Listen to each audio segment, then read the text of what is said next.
Okay. Oke, Thank you. Karin. Yes, go on. Thank you.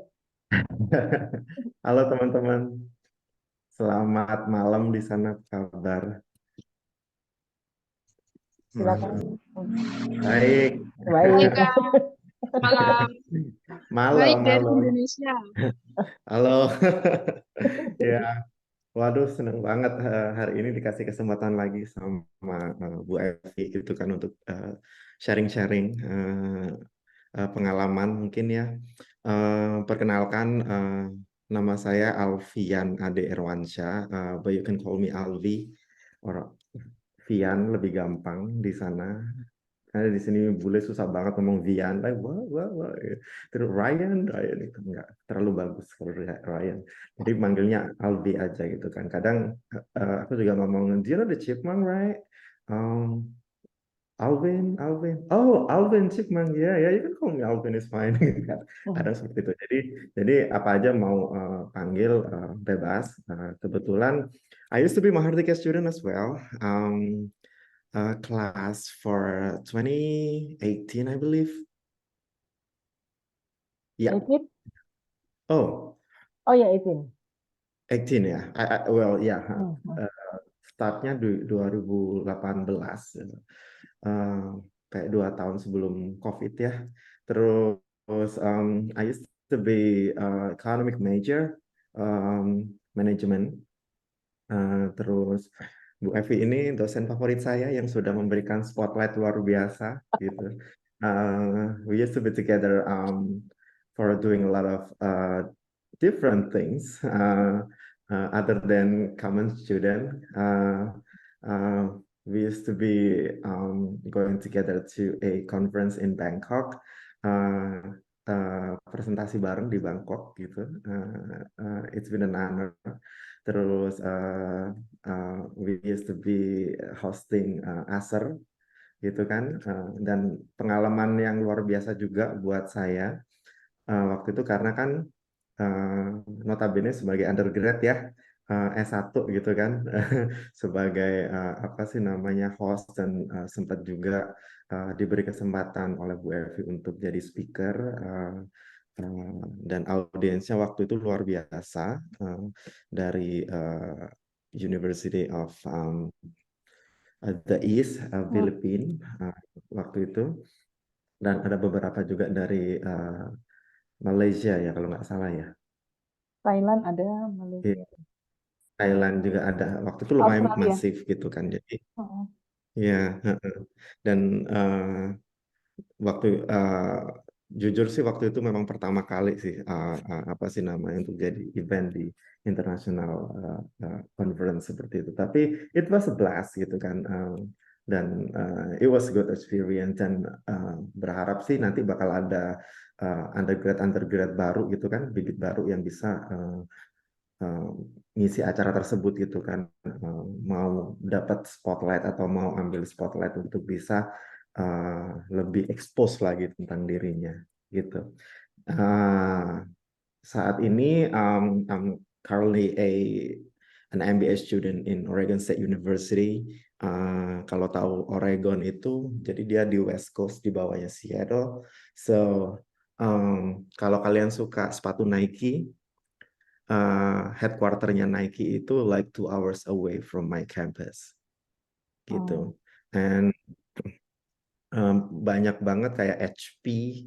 HP itu headquarternya di sini, but then if we go up a little bit further, like 5 hours driving, di situ ada headquarternya Microsoft, ada headquarternya Amazon di situ, dan we got a chance to have a company tour or a factory visit gitu. Dan di sana juga itu yang lucunya di Nike ada satu store yang itu khusus untuk employee.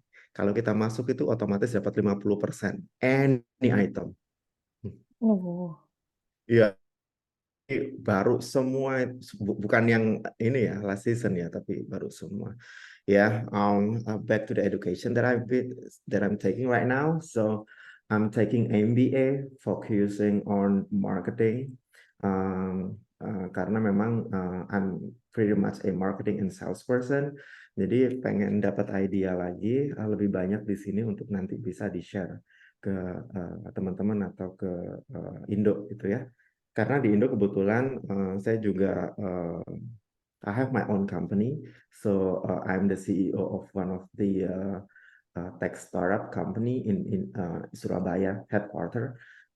Tapi recently awal tahun ini kemarin ada sudah buka cabang di Jakarta.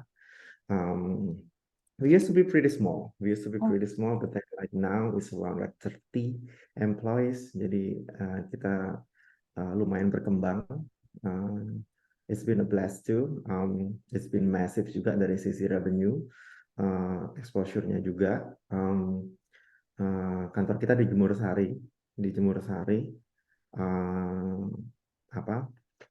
Kalau untuk cabangnya ada di kalau tahu Kokas, di situ ada Office 88, di situ cabangnya Adharma gitu kan, dan sudah ada 3 representatif di situ. Nah,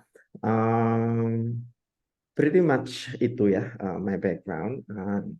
Nanti juga saya akan sedikit share tentang salah satu lecture yang saya dapat dari salah satu courses summer kemarin. Tadi bukan semalam atau 2 hari yang lalu sempat ngobrol dengan Bu Evi gitu, mau sharing apa ya gitu kan. Gimana kalau misalnya branding aja, menarik gitu kan. Nah, saya coba propose gitu, kebetulan sebelum ke branding ada beberapa tahapan yang mungkin kita tahu di Indo itu kita sangat tahu apa sih namanya, bahwa starting bisnis sama starting satu produk itu ada beberapa step yang harus kita ambil, dan saya pribadi selama ini waktu saya di Indo taunya cuma marketing mix gitu kan. Nah, marketing mix itu sangat penting komponennya memang, karena memang di situ di mana semua produk itu kita bisa define nanti dari mulai harga, dari mulai cara pemasaran, semuanya produknya itu ada di situ gitu kan. But then sebelum kita menentukan produk gitu kan, apa dulu nih yang kita harus tentukan. Nah, kurang lebih nanti bahasanya lebih ke arah situ.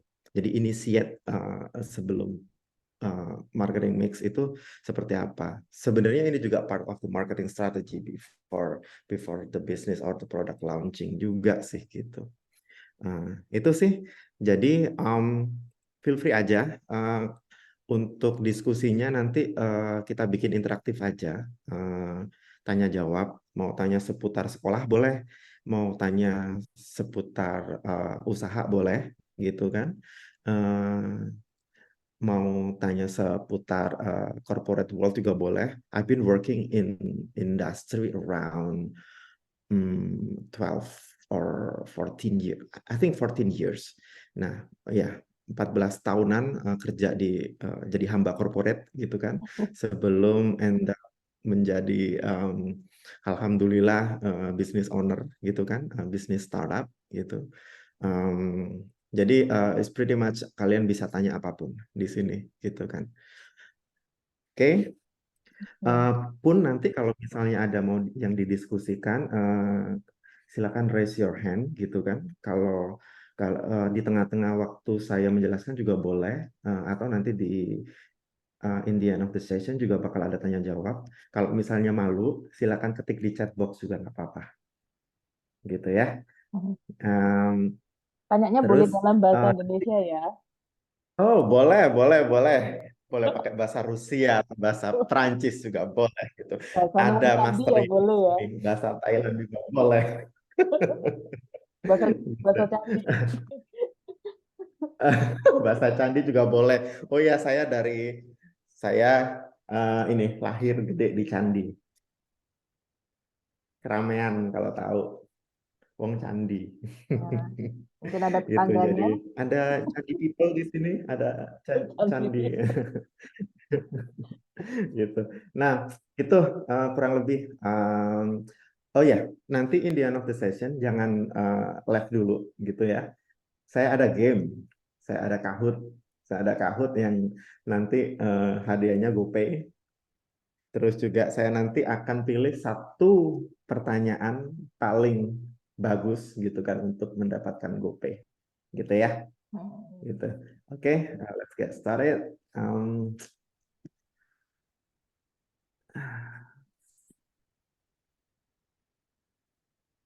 Oke, bisa di ini ya. Iya Kak, terlihat. Udah kelihatan ya. Oke. So, ini kebetulan salah satu kelas favorit saya waktu summer gitu kan.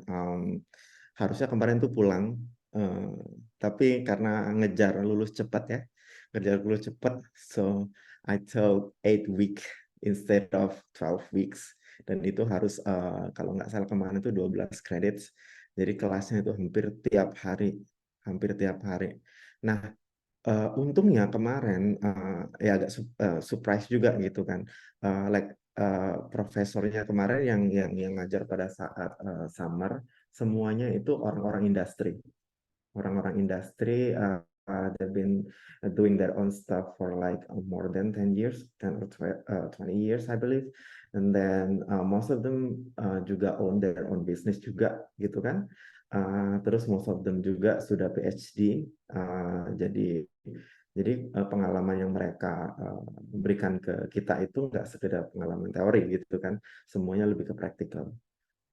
Dan kebetulan marketing, karena memang fokus saya di marketing, ini salah satu dosen favorit saya juga gitu kan.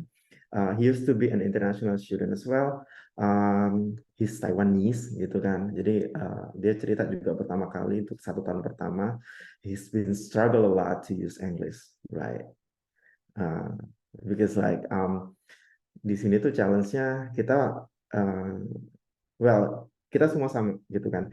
Jadi sebelum datang ke sini, I thought our English is 8, was 8 or like 9 gitu kan. But when I got here, jangan senang dulu Bunda, belum sampai 2 di sini gitu. Beda banget bahasa Inggris yang ada di US. Mungkin bahasa Inggris yang ada di Indo itu lebih applicable kalau misalnya kita sekolah di Europe atau mungkin Australia, karena mungkin it's pretty much the same. Jadi nggak begitu banyak idioms, nggak begitu banyak slang, nggak begitu banyak sarcasm gitu kan. Dan bahasanya itu lebih mix ke arah 3 ini gitu kan, in term of communication-nya gitu. Tapi untungnya kalau misalnya untuk bahasa-bahasa lecture kita masih bisa pakai bahasa Inggris kita yang lama gitu, masih yang basic gitu kan ya. Oke, back to the lecture. Kita bahas tentang STP waktu itu. STP itu stand for segmentation, targeting, and positioning ya di sini. Kalau misalnya teman-teman lihat, nanti aku mungkin lebih banyak ambil contoh dari industri yang aku sudah pernah geluti ya, mungkin aku sudah pernah dalemin. Kebetulan I'm a tech guy. I've been working my ass out in tech industry for like quite a while. Terus juga kebetulan sekarang juga tech industry juga. Jadi nanti kalau misalnya ada pertanyaan-pertanyaan di luar tech industry, aku coba jawab juga. Nah, ini bagian yang bisa terlihat di sini itu in order to create a business, a brand image, or a product gitu kan, the whole step harus sudah dilakukan gitu kan. Jadi nggak cuma initiate aja gitu kan, nggak cuma kasih objektif aja, missionnya apa dari stepnya. Kita planning dulu gitu kan. Misalnya waktu itu contohnya, oh saya pengen bikin IT company gitu kan di Jawa Timur. Saya juga sudah harus analisa gitu kan di sini, nggak cuma inisiatif aja, objektifnya apa nih gitu kan, bikin IT company, jualan apa gitu kan. Nah, oke, saya mau jualan hardware gitu kan, mau jualan jasa gitu kan. Nah, itu masuk di step 1. Terus moving forward ke step selanjutnya, kita juga harus analisa paling tidak gitu kan. We have to know our competitors, right?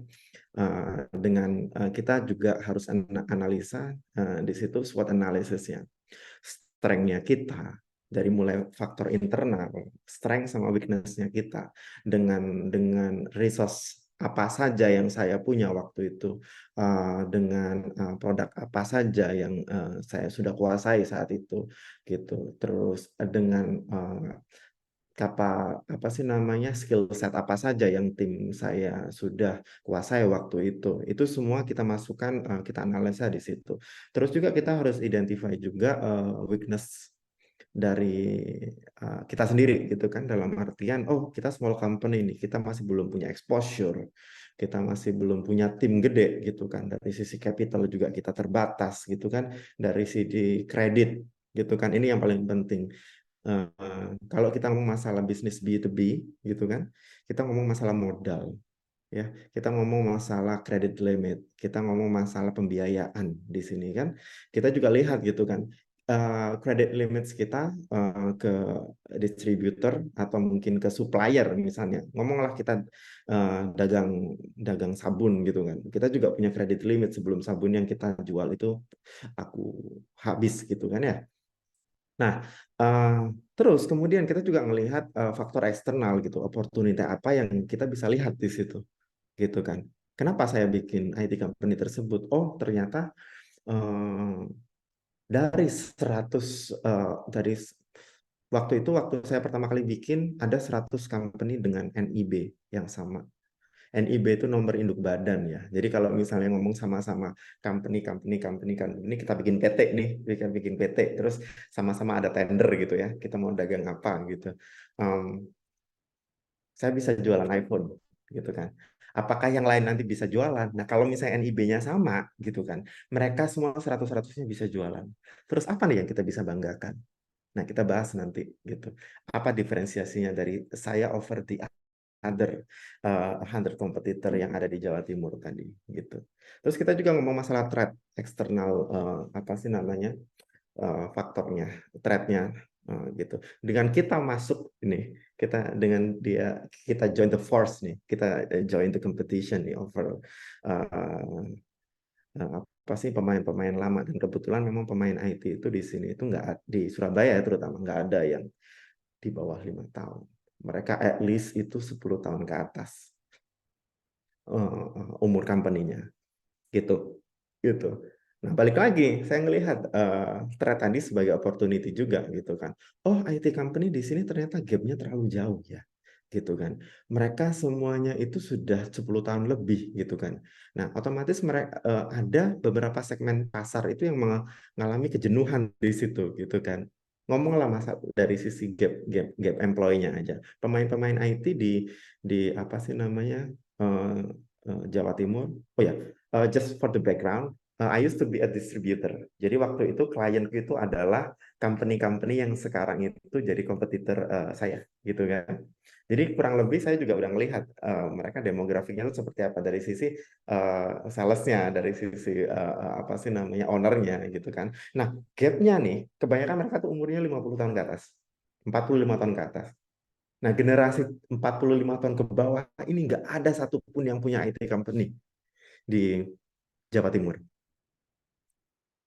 Kalau mereka pensiun, gitu, siapa yang mau menerusin, gitu kan? Terus mereka ini udah angkatan babe gue nih, gitu kan kasarannya, angkatan purba nih kasarannya, gitu kan. Idenya di situ-situ aja, gitu kan, gitu kan.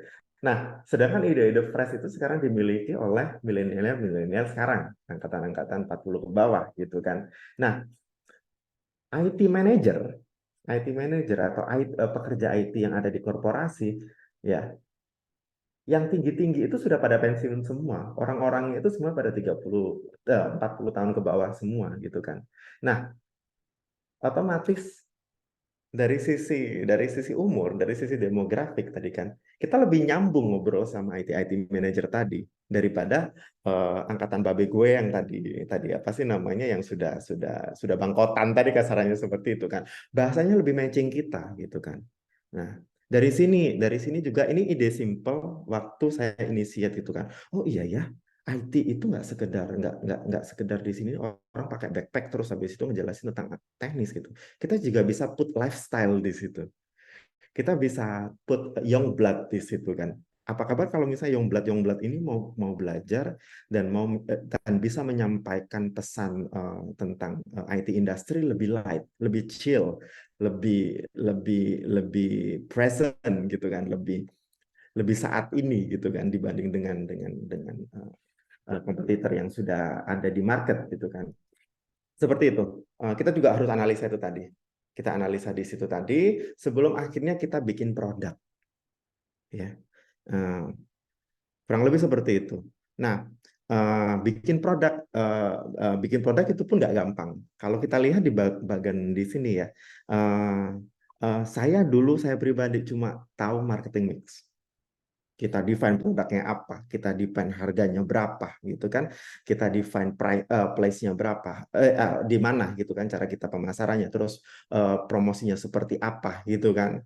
Tapi ternyata beyond di situ ada satu step itu yang waktu itu saya missing, ya, yaitu STP itself. Waktu itu saya langsung ke bear aja gitu kan, saya nggak tahu segmentasinya seperti apa, gitu kan. But then uh, apa sih namanya dengan saya ngambil classes ini gitu kan, saya tahu lebih dalam gitu kan tentang bagaimana cara mendesain sebuah produk atau launching sebuah produk sebelum kita mengarah ke produk itself gitu kan. Oke, kita bahas yang pertama itu adalah segmentation. Masih oke ya? Kalau ada pertanyaan silakan. Silakan kalau ada yang mau Oke, ditanyakan. saya skip Lanjut dulu. aja Ya. ya. Saya skip aja beberapa slide ini biar nanti banyak diskusinya. Apa sih namanya inti dari sebuah segmentasi itu? Ya. Jadi segmentasi ini itu kalau kita lihat di slide ini, apa sih namanya? Kita jadi bisa mendefinisikan secara precise, secara tepat gitu kan tentang apa yang customer kita mau, gitu kan. Kita tuh mau menjawab. Jadi kan di market itu kalau kita bisa lihat itu banyak banget problem-problem. Bisnis itu gampang. Cari masalah, ya. Jangan cari yang gampang, gitu. Cari masalahnya, gitu kan. Coba selesaiin satu masalah aja. Nah, ambil apa sih namanya solusi yang dari satu masalah yang kalian sudah discover tadi, gitu kan. Nah, kalau kalian sudah bisa menemukan satu jawaban dari masalah tersebut, monetize. Solusi itu tadi bisa kalian monetize di situ. Nah, balik lagi ke arah segmentation ini tadi, kalau misalnya kita sudah bisa mendefinisikan masalah apa sih namanya tipe customer dan masalah customer apa yang mau kita grab di situ. Kalau contoh sebagai contoh di company aku aja ya, di company-ku sekarang itu aku menjawab permasalahan yang ada di company-company yang di Jawa Timur itu tentang fungsi konsultasi dari IT itu sudah hilang, sudah makin hilang. Kebanyakan orang-orang di company-company yang ada di Jawa Timur, contoh gitu kan, ngomong company gede kayak Avian, Polygon atau mungkin PLN gitu kan, atau mungkin apa sih namanya Otsuka atau mungkin apa sih Sampurna gitu tuh. Apa? Kebanyakan IT-IT, ya IT solusi yang di sini itu kebanyakan kalau mereka visit ke customer tersebut, mereka cuma jualan barang. Bapak, saya punya server, Bapak saya punya komputer, Bapak saya punya laptop canggih segala macam. Bapak mau beli nggak? Saya punya printer, oke gitu kan. Tapi mereka nggak tanya dulu, Bapak butuhnya apa sih? Bapak ada masalah apa sekarang di IT-nya gitu. Nah, jarang orang yang mau assess gitu kan permasalahan customer karena kebanyakan juga kita sebagai individual juga eh, lebih cenderung untuk menghindari masalah ya gitu. Kalau misalnya kita sudah punya produk gitu kan, ya kita jual aja, kita jual aja. Nah, tapi apa kabar kalau misalnya kita tadi itu sudah bisa menjawab permasalahan dari customer yang tadinya curhat tadi gitu kan, mereka akan lebih respect gitu kan, mereka akan lebih lebih willing untuk discuss apa aja yang dibutuhkan. Jadi emotional connection-nya juga bisa ke build gitu kan di sini sebelum even the product been sold gitu kan. gitu. Dengan kita menentukan tadi apa sih namanya, mendefinisikan tadi kan, kita udah segmen. Oh, sekarang kita segmentasinya manufacture dulu. Nah, oke, kita hajar nih karena database kita manufacture gitu kan. Manufacture kita define lagi di situ. Waktu kita visit ada masalah-masalah apa gitu kan. Nah, di situ dari masalah-masalah yang kita kumpulkan di saat kita define. Oh, ternyata mereka itu pengen apa sih namanya, diskusi tentang cyber security gitu kan. Ini contoh akhirnya ya, produk yang akan kita desain nextnya atau produk yang kita akan tawarkan selanjutnya akan lebih akurat gitu kan di sini ya, lebih akurat lagi karena mereka sudah tahu apa yang mereka butuhkan dan mereka keluhkan gitu kan. Kita juga sebagai company nggak pusing gitu, nggak pusing menawarkan banyak produk karena kita sudah fokus, udah narrow gitu kan di salah satu spesifik produk gitu kan. Nah, terlebih juga gitu kan. Nah, kalau ngomong masalah produk kita juga harus ngomong masalah apa sih namanya, resource ya. Resource di sini itu banyak hal, bisa itu mungkin tools-nya, bisa juga sertifikasinya, bisa juga SDM-nya gitu. SDM juga paling penting gitu kan. Karena untuk bisnis IT juga kalau misalnya kita bisa invest orang untuk doing konsultasi, untuk doing maintenance, untuk doing service gitu kan, segala macam itu akan jadi apa sih namanya, value add tersendiri gitu buat kita company IT gitu kan. Nah, waktu itu nggak banyak IT company yang invest seperti itu gitu ya. Nah, akhirnya kita juga dari masalah-masalah tadi kita juga bisa nentuin gitu kan customer mana yang mau kita hajar gitu. Jadi nggak broad gitu kan, nggak oke, kita perusahaan IT kita bisa jualan misalnya nih segmentasinya tadi manufacturer gitu kan, apakah semua manufacturer yang kita akan hajar gitu. Nah, misalnya gitu, oh manufacturer yang oke Avian sama ini tadi karena mereka high end gitu kan. Nah, kita jadi bisa tahu juga gitu kan permasalahannya, kalau misalnya permasalahannya itu sekedar oh nggak bisa ngeprint aja gitu kan. Jadi kan kita tahu bahwa manufacturer tersebut itu kan tidak begitu membutuhkan solusi IT yang begitu advance gitu kan. Jadi kita nggak usah ngambil customer tersebut, kita nggak usah menawarkan atau kita nggak usah gitu kan apa sih, entertain customer tersebut. Contoh misalnya pabrik paku gitu kan, pabrik paku gitu kan, mereka nggak butuh server gede, mereka nggak butuh cloud gitu kan, mereka cuma butuh proses assembly-nya selesai gitu kan, mereka proses apa, nyetak pakunya selesai gitu kan, back office-nya mereka lebih tradisional. Nah, kita nggak butuh customer seperti itu gitu. Itu meskipun nanti prospektif, cuma investasinya masih lebih lama lagi gitu kan. It's nice to have customer gitu kan, bukan customer yang kita bisa dapetin cash dari situ secara cepat gitu kan, gitu. Dari sini ini ya bisa dipahami ya, kita juga fungsi dari segmentasi itu seperti apa gitu. Bisa, Kak. Ya, nah dari sini kita juga bisa memberikan marketing result juga lebih bagus gitu kan dengan adanya segmentasi tadi, lebih tepat guna lah kalau misalnya bahasa Indonya gitu ya. Contoh-contoh seperti ini aja. Ini kan kalau misalnya karena kebetulan memang lecture saya waktu itu lebih ke arah jadi kita juga melihat segmentasi itu retail. Nah, kebetulan kan kalau bisnis saya itu kan B2B, jadi saya segmentasinya B2B gitu kan. Saya segmentasinya tentang education kah, manufacture kah, gitu kan, tentang government kah, atau tentang apa sih namanya, oil and gas kah, atau mungkin finance kah, gitu kan.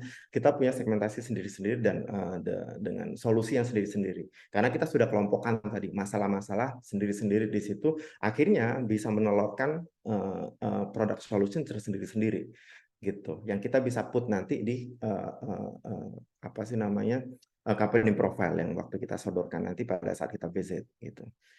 Kalau kita bisa lihat di sini segmentation, kalau di ujung sebelah kiri itu kita lihat kalau market itu tanpa segmentasi. Nah, kalau apa kabar kalau misalnya nanti kita segmentasikan berdasarkan gender, itu ada ilustrasinya di bawah. Kalau misalnya kita mau apa segmentasinya berdasarkan umur di sini. Kalau teman-teman nanti interest untuk bikin usaha retail gitu kan, jual mungkin apa aparel sport kayak gitu kan. Nah, itu juga harus diperhatikan gitu kan, segmentasinya mau umur berapa, mau targetnya male or female kah gitu kan. Apa sih, atau combine itu juga bisa harus ditentukan gitu kan. Kita nggak mungkin jualan sport apa sih aparel ke ibu-ibu menyusui gitu kan, atau mungkin jualan sport aparel gitu kan, tapi audiensnya anak-anak SMP gitu kan kasarannya, misal seperti itu. Meskipun bisa dijadikan market gitu kan, tapi apakah segmentasi tersebut itu efektif gitu kan buat produk yang kita pasarkan gitu kan. Nah, ini next slide-nya ini lebih ke kategori atau segmentation kategori yang teman-teman bisa pakai nanti gitu kan. Teman-teman bisa apa sih namanya, kategorikan berdasarkan region kah, market size kah, atau climate kah gitu kan. Kalau misalnya teman-teman jualan, apa sih namanya, saya mau jualan pecel nih gitu kan, pecel gitu kan, tapi regionnya cuma daerah Candi Sidoarjo dan sekitarnya gitu kan, bisa gitu kan. Tapi kalau misalnya untuk di Surabaya dan sekitarnya karena itu lebih jauh gitu kan, kita build produk yang sedikit lebih lama gitu kan, yang nggak basi gitu kan, yang bisa lebih apa sih namanya, lebih sustain gitu kan kasarannya, lebih tahan kalau misalnya kita shipment kemana-mana gitu kan. Oh, pecelnya kita jualnya di sana lebih ke ini aja, ayam bakar gitu kan, segala macam kalau misalnya ngomong masalah makanan ya gitu. Terus kemudian ada demografik, kita juga bisa mengkategorikan beberapa segmentasi yang kita akan target gitu kan, berdasarkan age tadi, berdasarkan gender, berdasarkan income gitu kan. Gitu, kita nggak mungkin juga jualan misalnya iPhone gitu kan, kalau misalnya teman-teman nanti buka counter ke anak-anak yang baru misalnya fresh grad gitu kan, fresh grad atau mungkin undergrad gitu kan, otomatis kalau misalnya kita bisa kita jualan iPhone yang 15 gitu kan, atau mungkin laptop yang canggih gitu kan, kita harus tahu juga bahwa target customer yang kita sasar itu mereka sudah punya income yang lumayan gitu kan, atau mungkin apa sih namanya, jadi dari sosial statusnya juga lumayan gitu. Kita bisa mengkategorikan di situ gitu kan. Misalnya yang nongkrongnya di certain place gitu kan, atau certain cafe gitu kan, kita akan buka booth di situ, kita analisa. Kalau misalnya kategori market atau kategori sosial community yang nongkrong di satu tempat gitu kan, oh udah pasti mereka spending di sini, spending segini besar gitu kan. Jadi otomatis kalau misalnya kita buka booth di sini, atau buka pameran di sini, atau buka event di sini, mereka ada kemampuan daya beli gitu kan. Nah, itu juga fungsi segmentation. Itu tadi ada hubungannya dengan psychographic juga gitu kan, tentang lifestyle gitu kan. Apa sih namanya, misalnya nih jualan susu protein fitness gitu kan ya, kita bisa ya udah kita join aja gitu kan, kita join aja fitness gitu kan, gym di salah satu tempat gym gitu kan. Nah, di situ kita kan berteman dengan beberapa active individuals gitu kan, yang mereka juga concern dengan bentuk tubuh, dengan apa sih namanya, dengan stamina segala macam. Nah, itu lebih gampang kalau misalnya kita masuk di komunitas tersebut, terus kita menawarkan produk kita, which is susu protein, akan lebih gampang di situ. Karena kita sasarnya, kita segmentasinya lifestyle nih, berarti ya udah aku harus masuk ke komunitas dengan lifestyle tersebut gitu. Gitu. Benefit sama behavior ini lebih ke benefit yang akan didapat dari apa sih namanya, dari produk tersebut. Misal kalau misalnya kita jualan apa ya, kayak kartu kredit kali ya, kartu kredit. Kalau misalnya sesuatu yang ada efeknya tapi bukan efek secara langsung, kalau di sini itu gitu. mungkin kita ngomong ini deh, apa sih namanya, sales kartu kredit deh, gitu aja deh, gampangannya gitu. Kita bisa, mungkin kita kalau misalnya sebagai product manager dari salah satu uh, uh, bank ya, kita juga bisa bisa melihat gitu kan, oh ada kalau misalnya kartu kredit Visa Gold gitu kan, dia apa cashbacknya nanti atau mungkin diskonnya nanti itu lebih ke restoran gitu kan. Nah kita lihat juga nanti groupingnya siapa nih yang suka makan gitu kan, siapa yang suka kuliner gitu kan. Kita bisa targeting apa sih namanya, atau kita bisa open stand di customer yang atau mungkin di community yang kita akan bisa target untuk apply kartu kredit dengan benefit kuliner tadi gitu kan. Nah, misalnya di kampus-kampus gitu kan, di kampus-kampus dengan limit yang kecil, proses approval yang tidak begitu susah gitu kan, mereka akan lebih suka untuk apply gitu kan, karena oh kalau misalnya aku apply kartu kredit A misalnya seperti itu, aku akan dapat 10.000 poin yang aku akan bisa redeem di beberapa restoran yang sekarang lagi kekinian gitu kan. Nah, kurang lebih seperti itu. Tapi apa kabar kalau misalnya si kartu kredit apa sih namanya, benefit dari Visa Gold ini tadi kita taruh di misalnya komunitas yang sedikit senior gitu kan. Sedangkan mereka komunitas senior itu tadi tidak begitu suka makan di luar gitu kan. Mereka lebih suka makan di rumah atau mungkin masak sendiri. Jadi jatuhnya itu bias gitu kan. Hal-hal seperti ini juga harus diperhatikan gitu. Oke, aku skip aja yang ini. Nah, terus apa sih namanya? Next step-nya setelah segmentation kita juga harus target gitu kan.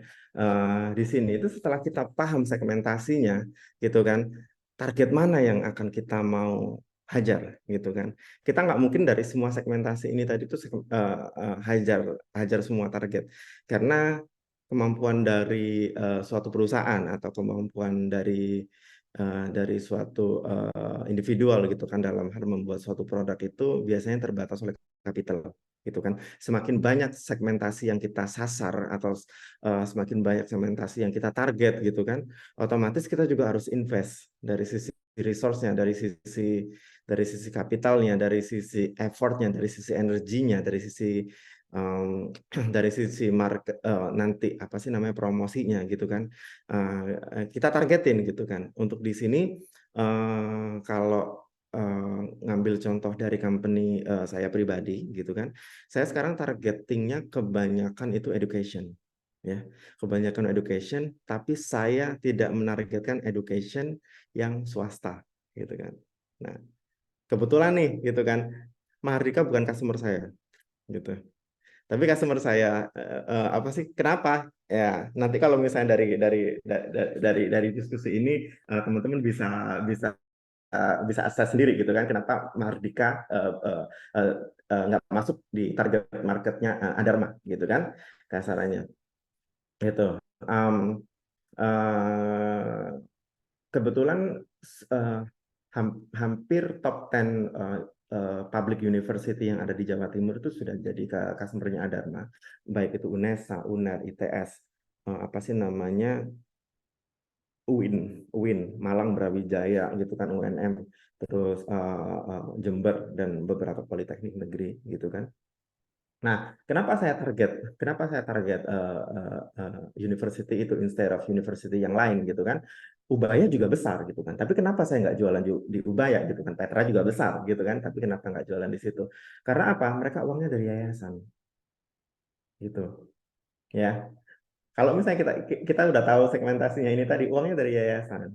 Nah, uangnya dari yayasan itu biasanya mereka kalau kalau mau spending gitu kan, kalau mereka ada plan untuk spending, kebanyakan mereka harus memberikan suatu bisnis plan dulu ROI-nya dulu gitu kan. Terus mereka harus mengajukan semua analisa yang luar biasa complicated tersebut untuk sebelum mendapatkan dana dari yayasan yang bersangkutan, gitu kan. Nah, beda halnya kalau misalnya kita apa sih namanya obrolin segmentasi ini itu di kampus negeri gitu kan. Mereka itu sudah punya budget, mereka sudah punya uang gitu kan dari pemerintah. Yang targetnya mereka itu bukan mengajukan tapi menghabiskan gitu. Nah, di sini kita melihat akhirnya, oh oke, mau dihabisin, boleh nih, saya bantu. Kebetulan saya jago kalau soal soal habis menghabiskan uang gitu kan. Nah, itu problem, it's a good problem. Kadang beberapa company, kadang beberapa kampus itu mereka juga nggak tahu gimana cara ngabisin duit gitu kan. Karena mereka lack of knowledge gitu kan, mereka lack of idea gitu kan. Gitu kan, tentang apa saja yang harus mereka adakan, tentang bagaimana cara menghadapi problem yang mereka sedang terjadi gitu kan di apa sih namanya institusi mereka gitu kan. Contoh, data mereka hilang gitu kan gara-gara ransomware gitu kan. Apa ini ransomware gitu kan? Bagaimana cara mengatasi ransomware? Nggak ada yang bisa ngomong di situ gitu kan. Nah, terjawab segmentasi karena segmentasi saya di sini gitu kan, cyber security adalah segmentasi saya juga gitu kan. Oke, saya tinggal apa sih namanya utus itu ya sales-sales saya yang kece-kece, yang tadi umurnya di bawah 40 tahun, yang masih kinyis-kinyis gitu kan, seret gitu kan. Saya kebetulan waktu itu saya sedikit mendobrak gitu kan image IT yang semuanya itu harus pribadi yang sudah senior, pakai backpack, yang semua yang harus rapi, yang harus nerd berkacamata. Enggak, gitu kan. Ya. Dan dananya dari IT sales yang ini tadi semuanya bisnis profesional gitu kan, kekinian segala macam. Dan pada saat mereka mengeluarkan kata-kata pertama gitu kan, seret gitu kan, saya akan pastikan bahwa teman-teman yang saya kirim tadi ke university yang bersangkutan tadi sudah tahu apa yang mereka lakukan, sudah tahu apa yang they know what they're doing gitu kan, they know what they're talking about gitu kan, which is menjawab tentang cyber security-nya gitu kan, and it works gitu kan. Respon pasar di Jawa Timur sangat amat masif dengan apa sih namanya strategi tersebut gitu kan. Yang individual, yang blood, yang passion gitu kan. Pengetahuan mereka tentang apa sih namanya cyber security juga recent banget gitu, karena cyber security kan juga apa sih namanya suatu teknologi yang baru-baru sekarang berkembang ya gitu kan, lagi tren gitu kan. Akhirnya mereka menjawab semua permasalahannya tadi, mereka memberikan ide-ide untuk oke, Bapak bisa invest ini, Bapak bisa invest itu, Bapak bisa melakukan cara ini, cara itu gitu kan. Akhirnya mereka happy dan terjawablah tadi, kejualah produknya seperti itu gitu kan.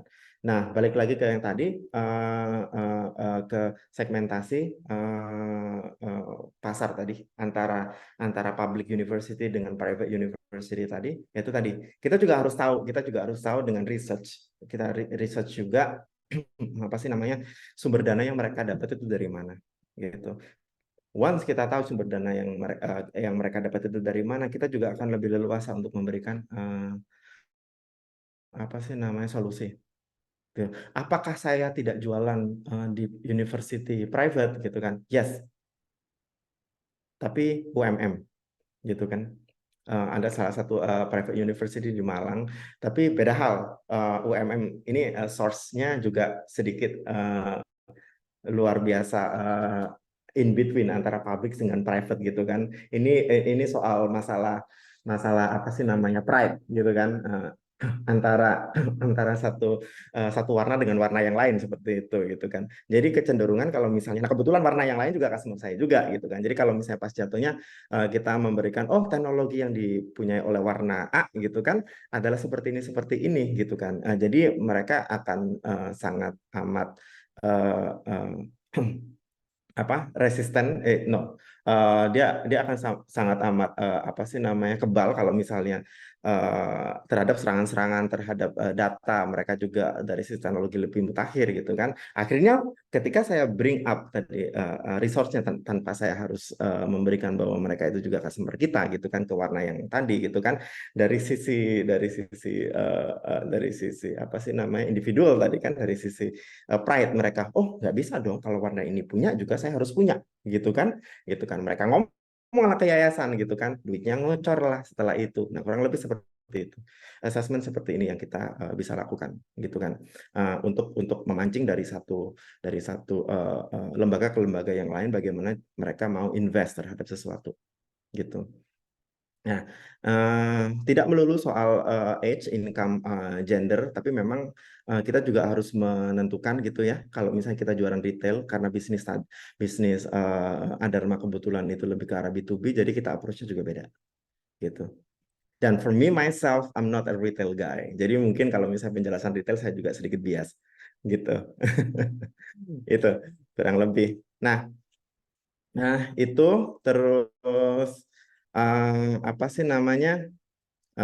Ini lebih ke apa sih namanya tadi yang kita sudah bahas gitu kan, karakteristiknya seperti apa, fitnya seperti apa, kita juga langsung bisa bisa analyze dari kompetisi yang ada di market. Terus yang lebih penting adalah positioning, ya positioning. Ngomong 3 aja nggak kerasa ya Kak ya, mau 1 jam ternyata. Iya, Iya. soalnya case-nya kan beda ya, gitu. Mungkin ada yang mau bertanya, silakan loh. Kalau Dari ada yang Mas, mau bertanya sebelum saya ke positioning, monggo. silakan.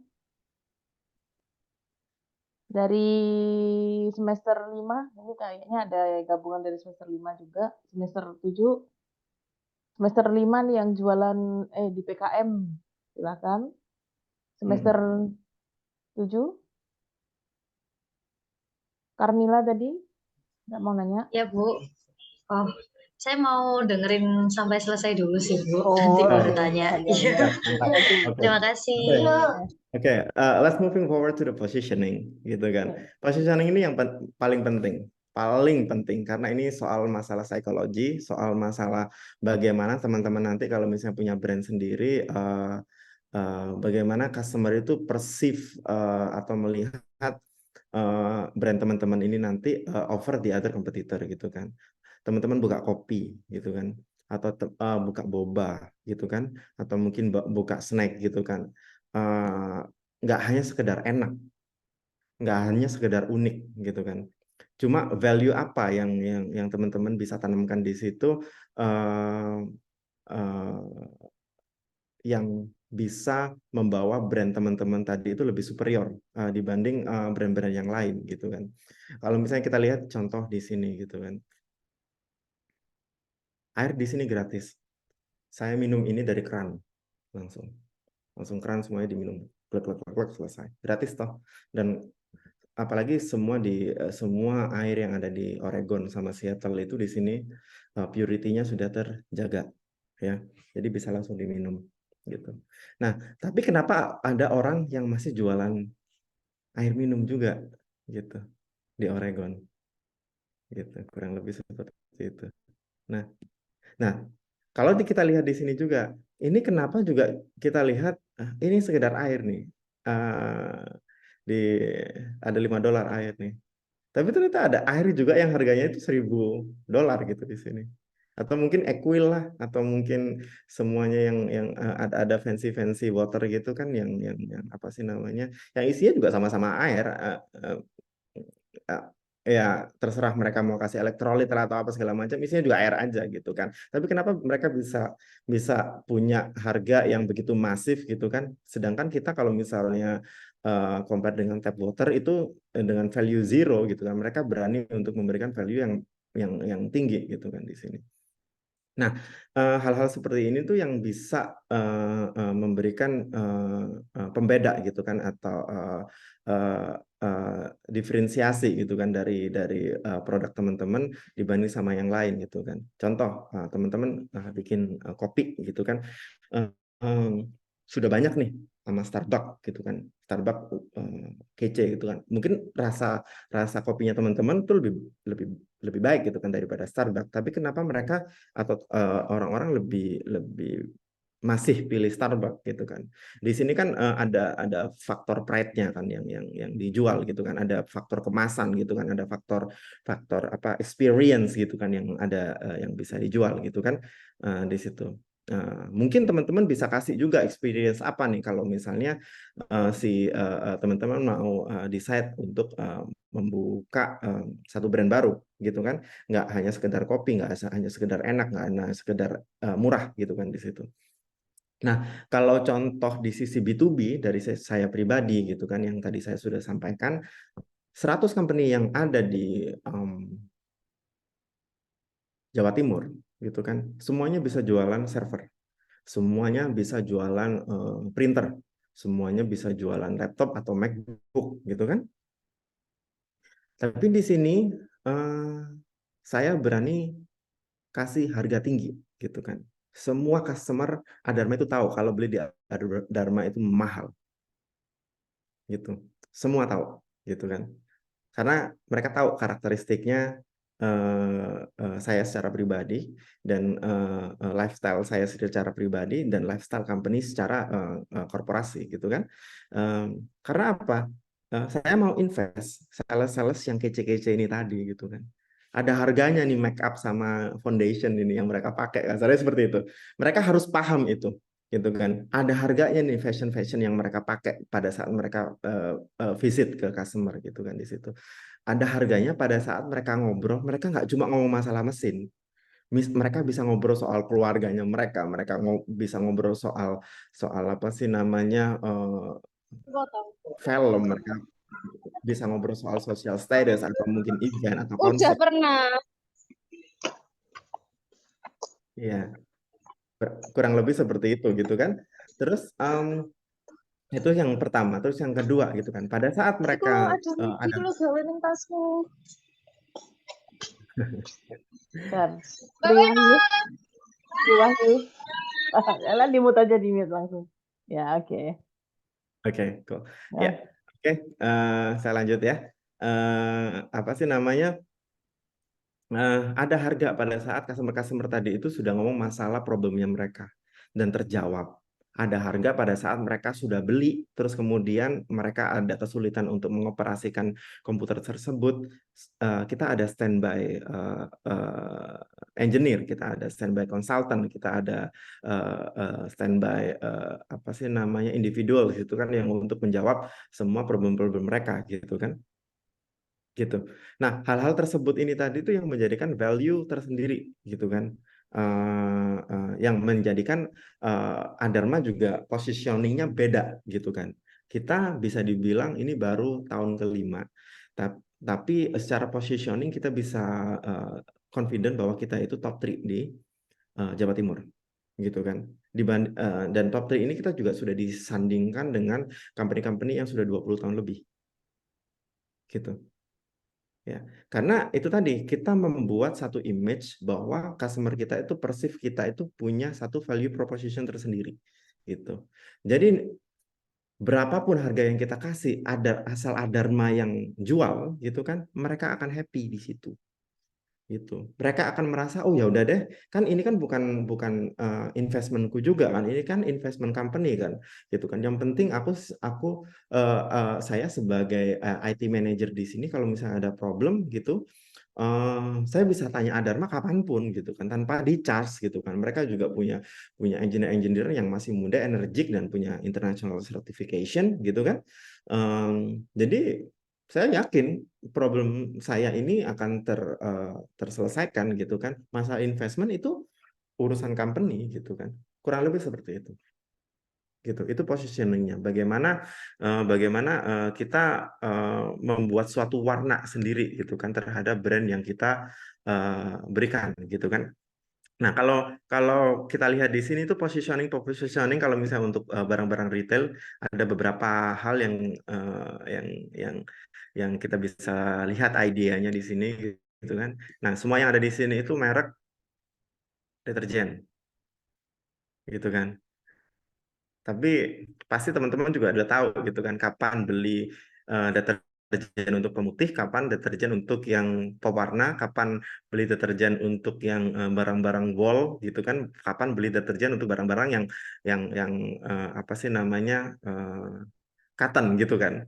Karena secara market mereka sudah memberikan apa sih namanya suatu inducement kali ya, atau mungkin gimana ya cerita, suatu edukasi gitu kan, satu edukasi terhadap kita bahwa oh produkku ini bisa buat semuanya, cuma spesialisasinya di sini gitu kan, gitu. Adharma itu bisa jualan semuanya gitu kan, tapi spesialisasinya di cyber security gitu kan. Kalau non cyber security bisa gitu kan, cuma nggak maksimal gitu kan. Nah di sini itu tujuannya itu bukan untuk mendapatkan revenue sebesar-besarnya, tapi kita set ourselves apart gitu loh dari yang lain gitu kan. Bahwa kita itu punya spesialisasi dan di situ itu satu strategi bahwa brand kita itu akan diingat gitu. Itu fungsinya positioning sebenarnya, goalnya gitu. Ya, value proposition sama differentiator. Di bisnis saya pribadi itu kan lebih ke apa sih namanya, saya put semua individualnya itu untuk mendapatkan atau mempunyai international standard of certification. Jadi semuanya tahu gitu kan, kalau misalnya kita mencari oh saya nih sebagai company gitu kan, saya IT manajernya dari atau IT head kepala IT-nya dari kampus A, kampus B gitu kan, cari ini nih, cari satu produk atau satu solusi gitu kan yang sudah valid gitu kan, yang sudah kredibel gitu kan, dari sisi resource, dari sisi produk, dari sisi solusi gitu kan. Oh ya udah gampang gitu kan. Sertifikasi apa aja yang mereka punya gitu kan. Kalau misalnya yang ngobrol ini tadi itu sudah punya sertifikasi, misalnya data center, sertifikasi ethical hacking gitu kan segala macam, otomatis apa yang mereka lakukan itu sudah ada baseline-nya, sudah ada background-nya, sudah ada literasinya di situ. Akhirnya informasi yang disampaikan juga lebih valid gitu kan. Nah, akhirnya setelah informasi yang disampaikan lebih valid, mereka juga kemauan untuk membeli itu kan, kemauan untuk menjalin kerjasama juga akan lebih apa sih namanya, bondingnya akan lebih tight gitu kan. Mereka juga udah nggak mikir ya udah sekarang gue beli deh dari sini gitu. Kurang lebih seperti itu. Lebih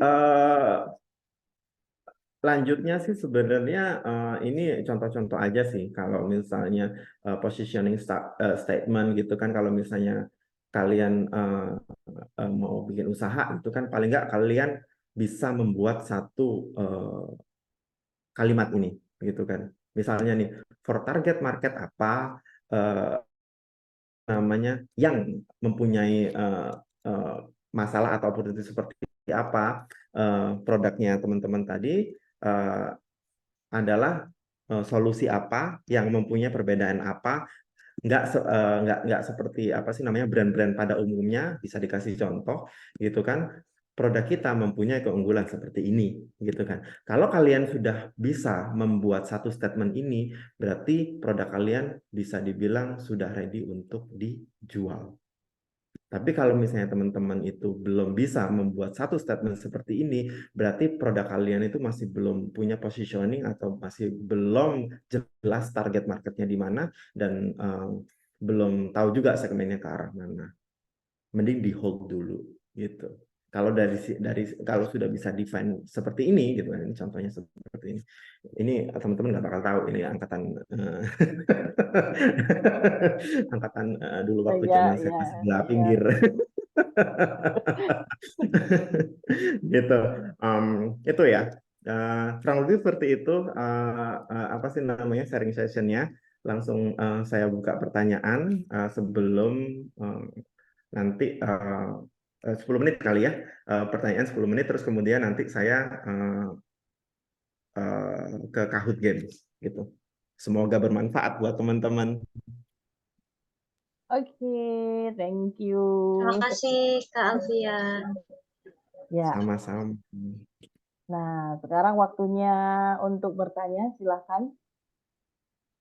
Tanya Saya apa Bu aja Em. boleh. Ya, silakan Carmila. Ya.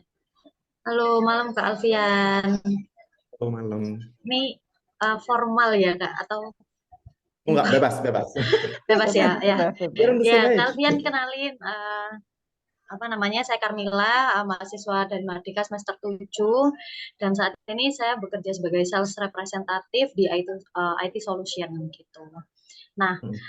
selama 4 tahun ini itu saya udah melakukan gitu Kak yang tadi Kakak udah jelasin gitu ya dengan menggali kebutuhan klien, terus saya juga cari tahu kendala apa sih yang saat ini sedang mereka alami gitu. Nah, di sini yang ingin saya tanyakan itu saat saya melakukan fighting quotation gitu ya Kak sama salah satu klien gitu.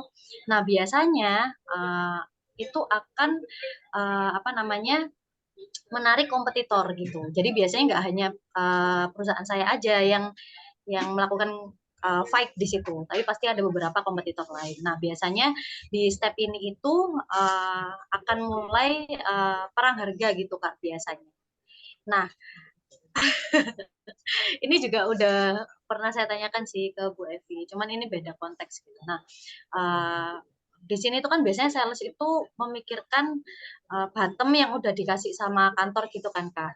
Nah gimana sih caranya supaya kita itu bisa ini apa namanya memenangkan memenangkan penawaran itu gitu Kak ke klien ini, sedangkan dari kompetitor-kompetitor lain itu juga memberikan harga yang sama, kemudian kualitas yang sama dan apa ya namanya kelebihan-kelebihan yang tentunya nggak kalah gitu ya sama yang kita berikan. Terima kasih. Okay. Um, that was a good question. Kebetulan juga I've been doing a lot gitu. Kurang lebih berkaitan dengan apa yang tadi Mbak Carmila share gitu ya. Balik lagi terhadap positioning atau mungkin value proposition atau mungkin target sama tadi yang kita sudah obrolkan di depan tadi kan. Semua orang bisa jual apapun.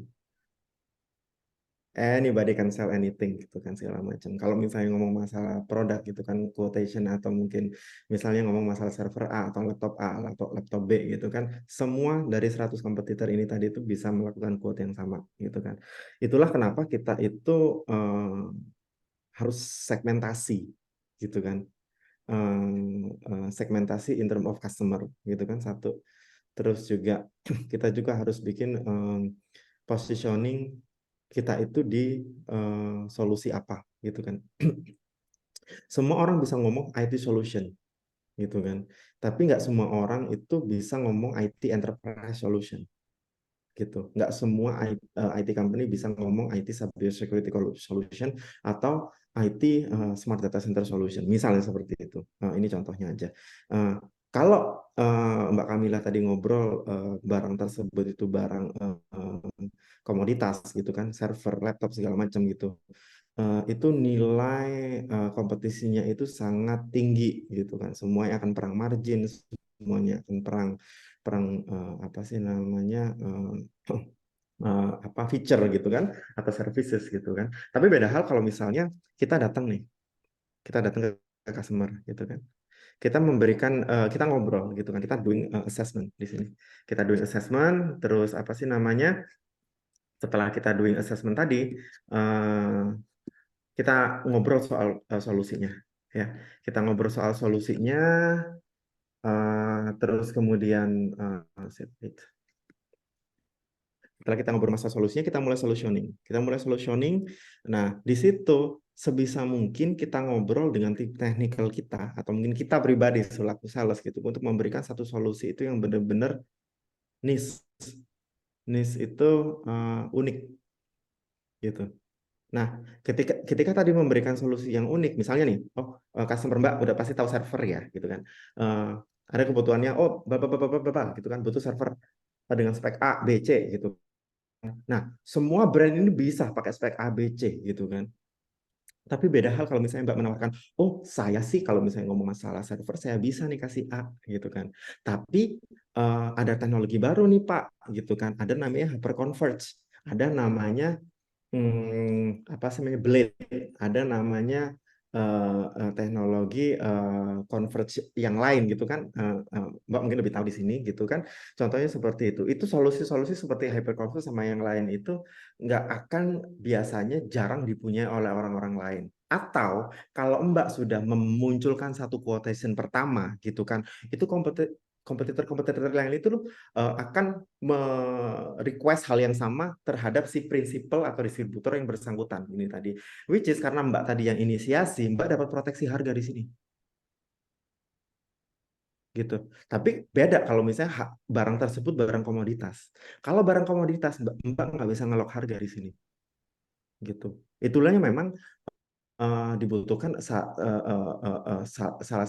salah satu resource yang lumayan kompeten gitu kan. Di sini itu bisa dibilang teknikalnya Mbak di situ tuh harus mensolusikan sesuatu tuh yang unik gitu kan. Yang company lain itu kalau misalnya mensolusikan hal yang sama, mereka harus request dari orang yang sama atau dari distributor yang sama atau dari prinsipal yang sama. Ketika mereka tadi request nih, karena mereka requestnya tadi yang kedua, proteksi harga di Mbak yang punya kontrol di sini. Bedain 40% dong, bedain 30% dong. Kebetulan itu yang selama ini saya lakukan. Jadi saya pribadi waktu I used to be a sales too gitu kan. Waktu jualan nggak pernah jualan barang-barang yang orang lain jual gitu kan. Mungkin jualan barang-barang yang orang lain jual cuma biasanya fiturnya di atasnya yang lain jual. Pasti ada suatu pembeda di situ yang akhirnya ini unik Pak karena A B C. Ini unik karena ini. Ini mahal tapi dia mempunyai kelebihan seperti ini. Nah, yang menyampaikan kelebihan-kelebihannya ini tadi nggak harus Mbak. Harus cari orang-orang yang lebih kompeten tadi, yang mempunyai sertifikasi internasional tadi. Karena informasi yang mereka sampaikan lebih valid daripada kita sebagai sales. Karena kita itu cuma bridging aja sebenarnya. Bridging opportunity aja. Gitu di situ. Nah, Baik, Kak. di situ akhirnya apa sih namanya? Aku sedikit ini kebetulan nah, kurang lebih seperti ini. Ini yang aku lakukan, ya. Ini mungkin Mbak bisa pakai juga gitu kan. Yang teman-teman Anda melakukan, mereka harus set visit. Mereka nggak aku bolehin phone call atau Zoom call. Harus set visit, harus face to face. Jadi secara psikis mereka akan lebih attach dengan kita, gitu kan. Problem assessment, mereka harus make time. Mereka harus make time untuk ngobrol. Terus mereka harus juga ngomong tentang best practice tentang apa aja yang apa sih namanya sesuai dengan literasi, sesuai dengan sertifikasi yang mereka punya ini tadi, apa aja yang mereka harus tawarkan. Baru mereka jualan di sini. Jadi nggak melulu langsung oh ada tender A kita jualan, tender A jualan. Kalau step ininya kita skip, kita nggak ada bedanya sama yang lain. Kita pasti kalah. Gitu. Semoga menjawab ya. Oke. Carmila, sudah terjawab atau mau dikembangkan lagi pertanyaannya? Kalau ada follow up question boleh. Kalau teman-teman ada pertanyaan lain, ya. Ini ada. Tapi gini sih Kak, selama ini itu kan karena kan kita jualnya itu ada beberapa produk nih. Nah kebetulan di departemen saya sendiri itu lebih ke connectivity gitu Kak. Jadi otomatis kalau saya visit atau melakukan meeting dengan klien, itu saya selalu membawa tim pre-sales atau tim engineer gitu untuk membahas lebih detail terkait hal teknisnya gitu. Nah biasanya saya itu di ghosting sama klien itu saat detik-detik terakhir gitu Kak biasanya. Jadi biasanya saat harganya udah keluar nih sekian. Biasanya kan klien nego Mbak ini saya dapat dari sebelah itu sekian loh, bisa nggak sih dari Mbaknya segini gitu. Waduh Pak, mepet banget nih Pak. Ya udah deh, saya kasih harga segini. Tapi nggak bisa turun lagi ya. Harus segera sign FBI katakanlah seperti itu ya Kak. Nah biasanya saat-saat detik-detik terakhir itu mereka menghilang gitu, tiba-tiba kayak ditelan bumi gitu. Nah di situ tuh biasanya saya tuh down gitu. Karena kan Hmm. eh, Ah, di apa namanya di penjualan jasa ini kan nggak sebanyak retail gitu kan Kak. Di dalam 1 bulan itu kita bisa dapat 5 atau katakanlah 10 lah maksimal, itu udah happy banget gitu. Nah, mungkin mm, dari Kak Alfian bisa mm, kasih tips and trick gitu Kak supaya kita mm, sales-sales ini bisa lebih bersabar gitu Kak. Terima kasih. mm. Em, kalau misalnya Mbak tadi perhatikan, aku dari awal sampai akhir itu nggak pernah ngomong masalah harga. Mungkin harga itu malah aku ngomong itu eh, eh, harga aku malah lebih mahal gitu kan. Tapi kenapa beli gitu kan? Itulah tadi fungsinya positioning sama value proposition. Kalau misalnya aku ngelihat dari case-nya Mbak ini tadi, aku bisa bilang itu dari tim technical-nya Mbak itu belum menyampaikan value dari company Mbak secara jelas gitu kan. Jadi biasanya kalau misalnya mereka standpoint-nya itu ada di pricing, mereka juga akan melihat dari sisi feature, dari sisi apa nih benefitnya gitu kan, shock-nya gitu tadi kan, yang bisa dilihat dari produk tersebut. Oke, produk tersebut mahal gitu kan, atau konektivitasnya Mbak gitu kan lebih mahal gitu. Tapi kalau ada satu feature-feature gitu kan, oh teknikalnya jago gitu kan, teknikalnya itu bisa diajak ngobrol, bisa diajak sharing, after sales-nya bagus dan itu bisa dikomunikasikan dengan baik gitu kan. Saya yakin sih harga itu nanti jadi opsi nomor 2 atau nomor 3 sih. Dan kebanyakan itu yang sudah terjadi selama ini seperti itu. Harga akan jadi nomor 2, nomor 3 ketika value propositioning-nya itu dan apa sih namanya, uh, sudah tersampaikan dengan baik gitu kan ke customer tersebut gitu kan, gitu. Beda hal kalau misalnya kita jualan sabun nih, semua sabun sama gitu kan, kita udah nggak perlu ini gitu kan, ya udah ya mana aja yang murah gitu kan.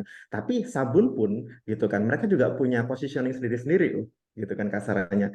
Kenapa kenapa kenapa apa sih namanya, misalnya Dove itu kan lebih mahal daripada sabun Shinsui gitu kan. Oh, karena orang udah pada tahu Dove itu lebih eksklusif gitu kan segala macam. Nah, menyampaikan value exclusivity-nya ini tadi sama feature-nya ini tadi itu harus disampaikan dengan benar gitu kan oleh uh, uh, entah technical, entah apa sih namanya resource yang Mbak bawa tadi. Nah, kalau misalnya itu tadi masih belum tersampaikan, mereka akan fokus lagi ke harga lagi gitu. Kebanyakan seperti itu. Jadi Baik mungkin Kak bisa Alfian, diobrol terima kasih banyak. di back office. Oke, sama-sama. Baik. Oke, Uh, siap. wait. We have to special guest. Oh, oke, ada Bu Parwita. And also atas nama user STM1, please. Oke. Oke, kalau ada pertanyaan, monggo teman-teman. Sebelum nanti ke Kahoot, Kahootnya cuma 5 pertanyaan aja kok. Oke. Selamat malam Bu Parwita, selamat malam Bu Ade ya. Oh, ada.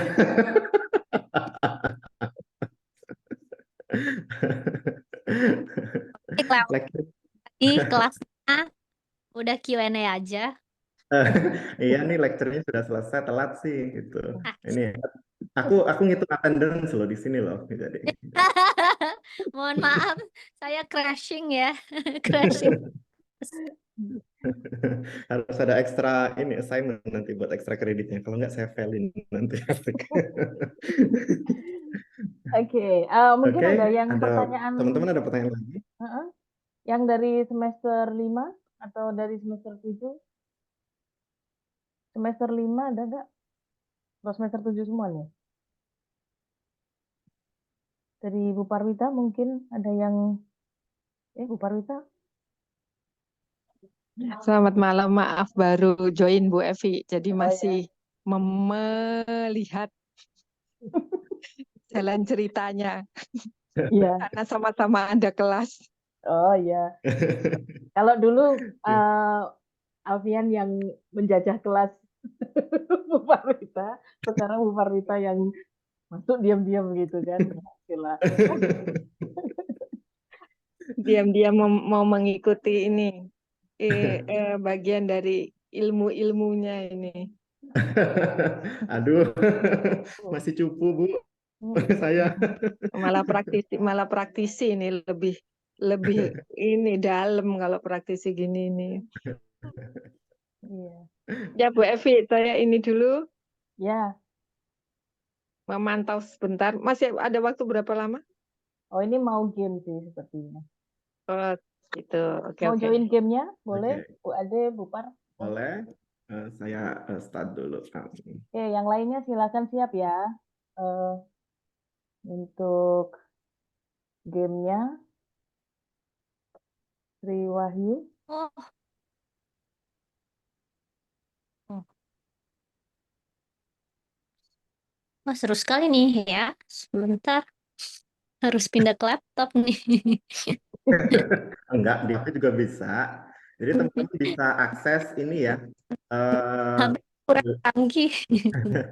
www.kahoot.it.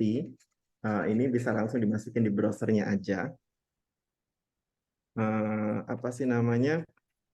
Terus kemudian nanti akan di prompt game pin-nya.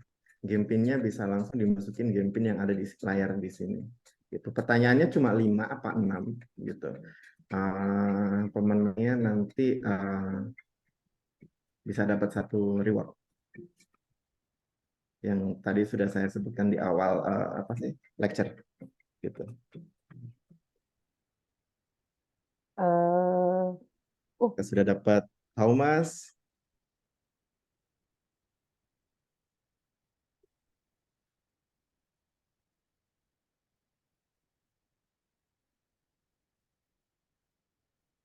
Nice. Yuk yang lain, baru 3.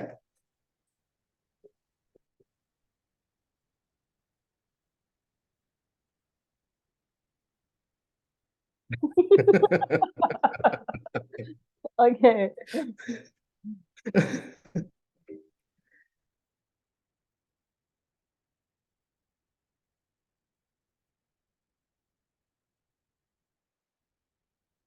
Nama Eh, panggung juga boleh. nama Nama panggung boleh. beken juga boleh. Nah, Oh, Bams ini pasti nama panggung nih.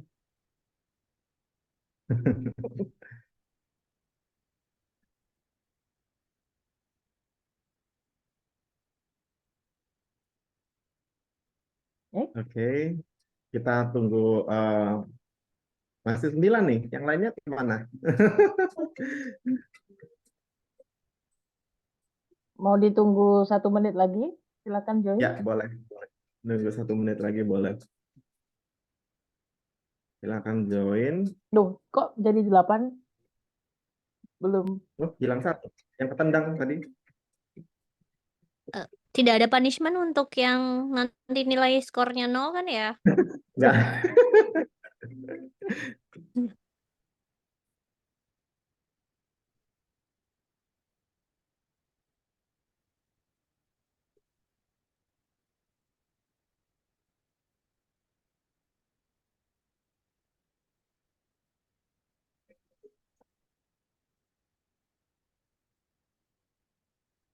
Oke, ada lagi? Nice. Saya hitung dari 10, 9, 8, 7, 6, 5, 4, 3, 2, 1. Jadi 12. Start dulu ya. Hmm. Siap.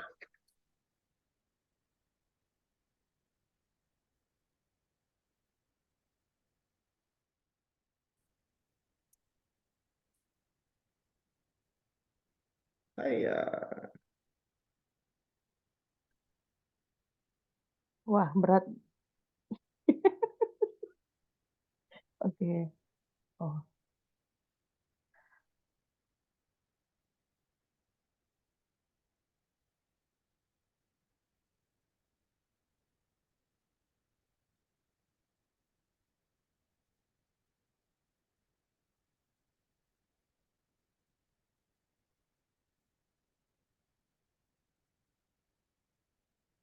Siap.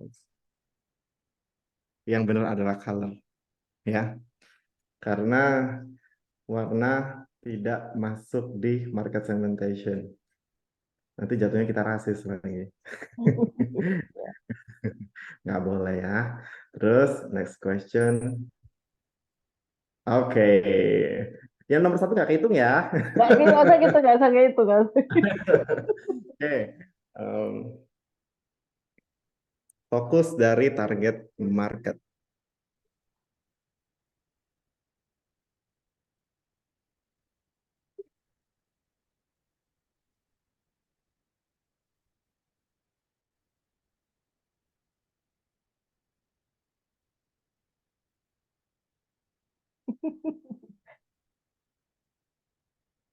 Salah nih kayaknya.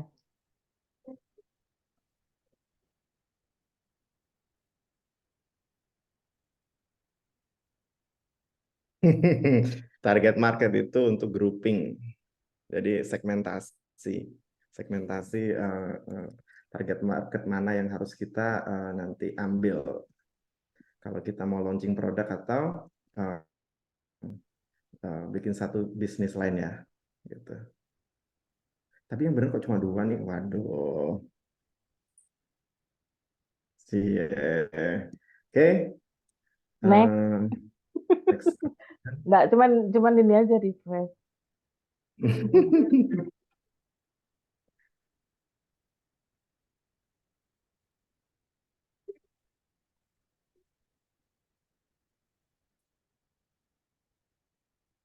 Positioning ya, positioning. Menanamkan apa di benak konsumen? Hmm.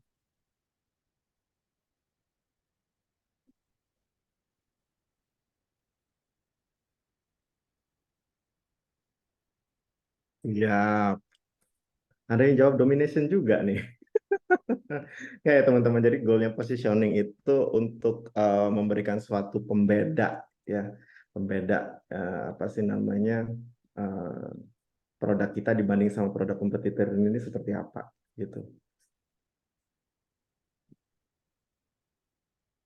Oke, next.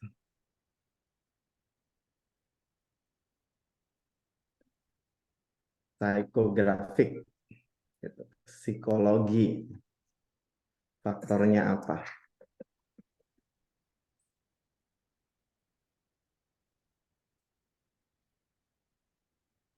Tadi kita sudah banyak bahas tentang contoh target market yang suka nge-gym,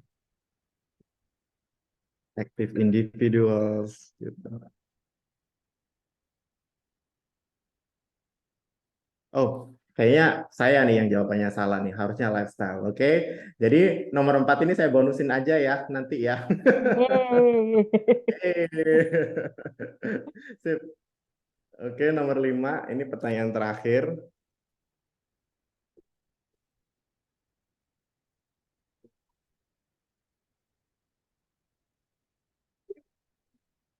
Oh, ini susah nih.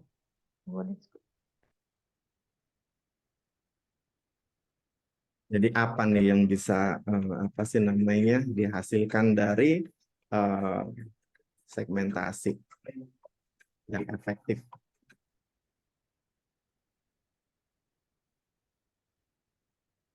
Insight. Itu ya. Nih, Salah. nggak apa-apa. Oke, pertanyaan bonus. Hah? Aduh, oh ya jelas.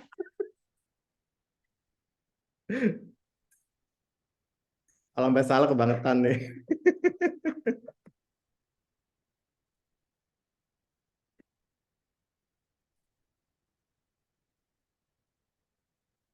Blackpink, Blackpink. Yang jawab cuma 10 loh.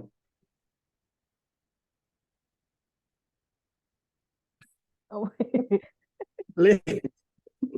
Bukan ini nih, bukan K-popers nih kayaknya nih yang 6 orang jawab ini kan accept. Maimunah, Maimunah bukan membernya Blackpink. Oke, kita lihat dulu sekarang. Yang nomor 3 adalah, kita ngambil ini juara 2 ya, karena kan juara 1 kayak udah kelihatan di siapa. Oh, nggak usah, nggak usah. Yeay, Mei and Thomas. Yeay, pemenangnya Mei sama Thomas. Coba dong open topik teman-teman, teman-teman lagi apa, Mbak Mei sama Mas Thomas bisa open cam dulu yang mana? Siap ya, selamat buat Mbak Mei sama Yeay. Thomas nih. Eh, Mana? Mei-nya mana? Nah nih, coba apa open cam dulu. Oke. Widih, Oh, oke. oke. Mbak Mei-nya yang mana nih? Oh sebentar ya Kak. Oh oke. Mbak AR? Mbak Air nggak Ya, ikut dia. ikut telat sesinya tadi dia.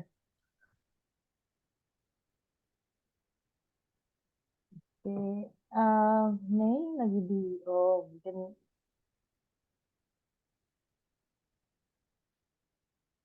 nah ini. Yeay. Oke. Oke. Selamat ya Mbak Mei. Selamat ya Mas Thomas. Ambil ambil jurusan apa nih? Ambil major apa di STIE Mahardika? Kalau saya pemasaran, Kak. Saya pemasaran juga. Kalau pemasaran strategis kan sudah peminatan pemasaran. Oke, sama kita marketing person. Paling itu, terima kasih buat waktunya. Terima kasih buat apa sih namanya? Thanks for having me. Terus kalau misalnya teman-teman pengen connect ke LinkedIn, silakan. LinkedIn saya dicari aja Alfian Erwansyah. Enggak, kalau misalnya ada pertanyaan-pertanyaan bisa drop pesan ya di situ. Atau connect dulu, insya Allah nanti saya bisa jawab melalui link tersebut juga gitu ya. Itu aja sih paling. Sukses buat semuanya. Terima kasih Bu Evi, terima kasih Bu Par, terima kasih Mbak Ade buat kesempatannya. Yang pemenangnya tadi Selamat. gimana nih? Ya, jadi pemenangnya nanti silakan reach out ke LinkedIn. Jadi harus punya LinkedIn mulai sekarang nih kan. Harus reach out dari LinkedIn saya, Kak. Tadi saya pemenangnya yang ini gitu kan. Dari situ nanti saya kasih tahu guidance-nya untuk apa sih namanya mendapatkan atau nge-redeem reward yang tadi saya mention di awal game gitu ya. Oke. Gitu. Mei sama Thomas ada LinkedIn kan? LinkedIn harus punya mulai sekarang. Ada, Bu. Ada, Bu. Oke, ya udah. Siap, mantap. Jadi langsung aja di message di situ gitu. Saya pemenangnya tadi gitu kan. Monggo saya kembalikan lagi ke Bu Evi. Oke, terima kasih untuk Kak Alfian. Terima kasih juga untuk Bu Par, dan juga Bu Ade yang sudah menyempatkan hadir, juga teman-teman semua. Ini kebetulan kelas A sama kelas B saya gabung karena besok yang harusnya ada yang kelas B juga untuk yang pemasaran strategis. Kemudian saya kurang tahu nama-namanya, nggak apa juga. Nah, oke. Untuk yang semester 5 mungkin bisa raise hand kalau ada yang dari semester 5. Semester 5 untuk mata kuliah Creative Design sebenarnya. Oh, oke, nggak ada, sepertinya rata-rata ini. Ya, baik. Terima kasih sama-sama Mbak Ade. Jadi selamat untuk Mei dan Thomas tadi ya, sudah berhasil menyelesaikan Kahoot-nya, gitu kan. Terus kemudian juga, ya ini ada ucapan dari Bu Ade juga. Carmila tadi nggak sempet ya, cuma sempet nanya aja, tapi nggak sempet ngeklik Kahoot-nya. Oke, materi malam ini luar biasa, keren. Oke, keren banget bro. Keren banget bro. Terima kasih. Baik, ya, mohon maaf saya off cam, katanya Bu Parwita. Ya Bu. Baik, sekali lagi terima kasih ya untuk Kak Alfian Ade Erwansyah yang sudah menyampaikan banyak hal tentang STP, segmenting, targeting, positioning. Jadi memang ada beberapa yang mungkin itu di kelas sebelumnya sudah pernah kita pelajari bersama, tapi sekarang ini sudah langsung ke praktisinya gitu loh. Jadi sudah menempatkan dan sudah mengaplikasikan di dalam real world-nya begitu, real world experiences waktu menerapkan STP itu tadi. Dan ternyata memang pengetahuan tentang marketing mix yang 4 product price place promotion itu aja nggak cukup sebenarnya. Kita harus bisa lebih memantapkan tadi gitu ya untuk bisa mencapai satu kalimat tadi itu loh yang terakhir itu. Satu kalimat yang mendefinisikan produk kita itu apa. Dan di situ ada value proposition-nya pasti sudah ada di dalam kalimat tersebut. Sepertinya itu nanti bisa mengarahkan ke visinya perusahaan juga kan. Seperti itu. Nah, nanti untuk materi apakah boleh di-share yang ini tadi? Boleh. Nanti Boleh saya ya. share ke Bu Evi. Oke. Baik. Karena tadi ada yang ketinggalan juga sih mahasiswa yang telat tadi. 2 mahasiswa yang telat. 2 mahasiswa dari kampus lain maksudnya yang telat. Ya itu mungkin beda. Ya, baik. Untuk yang lainnya mungkin ada yang mau ditanyakan. Kalau tidak ada silakan on cam terlebih dahulu mahasiswa. Saya akan screenshot. Mungkin Saya gaya dulu nih. oke. Upar sama Mbak Ade boleh kalau mau ini juga. Boleh Mbak Ade, boleh. Yang bukan mahasiswa boleh dapat. Bukan mahasiswa ya? Oke. Oh belum bisa on cam, baik. Mahasiswanya bandel yang ini ya ternyata gitu. Oke ya, saya hitung. Bentar, sudah. Saya hitung sampai 3 ya. 1, 2, 3. Oke. Ya, saya ulang lagi. Itu 1, 2, 3. Oke. Ya. Oke. Baik, dengan demikian sesi kita yang hari ini ya supaya agak sedikit beda ya. Biasanya ketemunya cuma saya aja gitu. Nah, hari ini kita ketemu dengan Mas Alfian, jadi ada perbedaan begitu. Nah, mungkin suatu saat nanti ada kesempatan lagi Mas Alfiannya nggak sibuk, dan nanti kita mungkin bisa undang lagi begitu ya. Lumayan lah, kasih insight ke adik kelas kan ya. Ke adik kelas. Dan di sana sekarang jam berapa? Jam 6 pagi. Oh, jam 6 pagi. Sudah waktunya bikin sarapan sepertinya ya. Oh ya, siap. Nggak ada. Ya, baik. Terima kasih untuk semuanya. Saya izin untuk stop recording.